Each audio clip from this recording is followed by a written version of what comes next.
آله وصحبه أجمعين وبعد.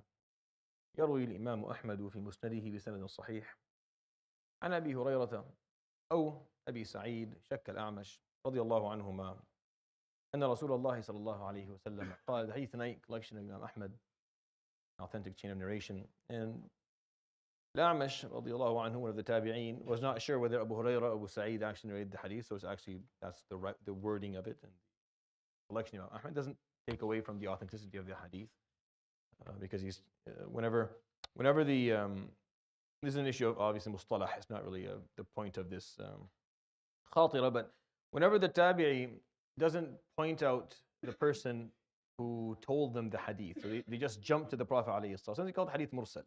There's something, because there's a link that's missing. Now we have a high probability to believe that this person is truthful about what they're saying, because a great imam of tabi'een, so we think he probably just forgot or wasn't sure, but that does take away from its authenticity, meaning when we don't treat that hadith as authentically as we treat other hadith, so it loses its degree of authenticity. It can be hasan if there's other hadith that can support it, but on its own it won't be sahih. But when the tabi'i isn't sure but gives you options, it continues to hold authenticity, meaning he's like, I know I heard it either from this person or that one. Then that still holds authenticity because the tabi'i actually remembers at least one of the two people. It's just a matter, and both of them obviously are thiqah, and we believe both of them, so the hadith continues to be sahih. This is an issue of mustalah, but that's just kind of a little pointer, as the hadith has this very specific aspect to it. And this hadith is the third one that I'm sharing about Ramadan. We'll probably share maybe 7 or 8 before the beginning of the month, as inshallah Taraweeh, as far as we can tell, if nothing changes, will be Wednesday night. Our system will be, inshallah, similar to what we're doing right now. We will pray, we will make adhan, we'll make iqamah, we'll pray Isha, we'll give you a few minutes for sunnah, and then we will go 10 rak'ah of Taraweeh and 3 witr, or 12 of Taraweeh and 1 of witr, however you want to, they'll be divided, so you can make whatever intentions you want to do as you go along. You'll be reading, inshallah, juz'an a little bit with the intention of the khatmah being on the 29th night, inshallah ta'ala, if Allah subhanahu wa ta'ala gives us the strength and the life to do so. He says, alayhi salatu wasalam, inna lillahi, this hadith is talking about Ramadan, the context of it is talking about Ramadan, even though he doesn't actually use the wording in the hadith, but the context of it is Ramadan.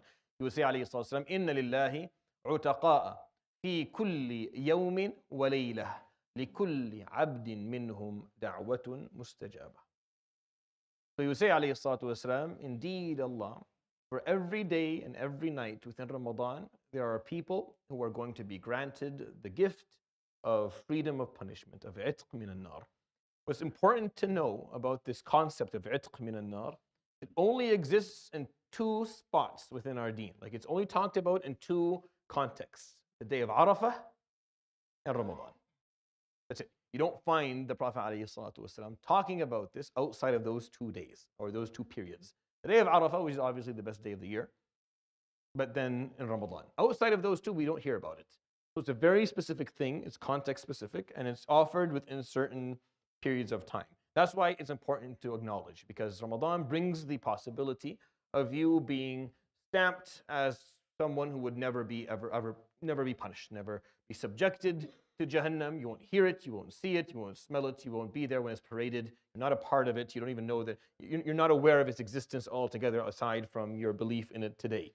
You're not a part of that. And that is something, that is the most valuable, that's the most valuable thing by far that you can be offered to by Allah subhanahu wa ta'ala. There's nothing that will be more valuable to you than the fact that you are declared as someone who will never be subject to the hellfire. May Allah subhanahu wa ta'ala grant us عتق من النار. But he says, alayhi salatu wasalam, that every night and every day, Allah subhanahu wa ta'ala chooses a group of people and he grants them freedom of punishment. Now, what you need to do is imagine, who is he going to choose? Is it random? Is it a lottery type of issue? Or is it going to be based on merit? If it's going to be based on merit, that means within Ramadan you are in competition with millions of other people who are trying to bring their A game, show the best they've got. So Allah subhanahu wa ta'ala chooses them to be amongst those who are granted freedom of punishment. So in Ramadan, it's important that you push yourself and that you try your best and that you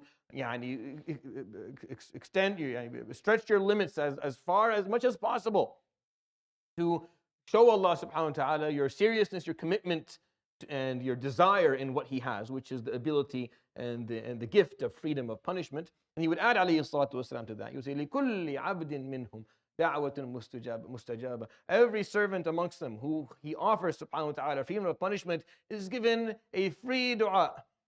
Free, meaning no customs, no obstacles, nothing. It just goes from your mouth right to Allah subhanahu wa ta'ala, and it's accepted. It's accepted doesn't mean you're going to get exactly what you want when you want, as I've explained many times. It just means that it's going to be responded to. Allah subhanahu wa ta'ala will not reject it. It will not be neglected. It's accepted by Allah subhanahu wa ta'ala, and you will find the barakah of that dua. And it's a beautiful thing. Because you never know. That's why if it happens every night in Ramadan, and with it comes this bonus extra piece of the package, which is a free dua, then it only makes you push yourself harder. Every night you're trying your best. Maybe tonight is the night. Inshallah, tonight's the night. He grants me freedom, and then I get that dua and I ask Allah subhanahu wa ta'ala for salvation for myself and my family, or whatever it is that I really need in my life that I would like to see.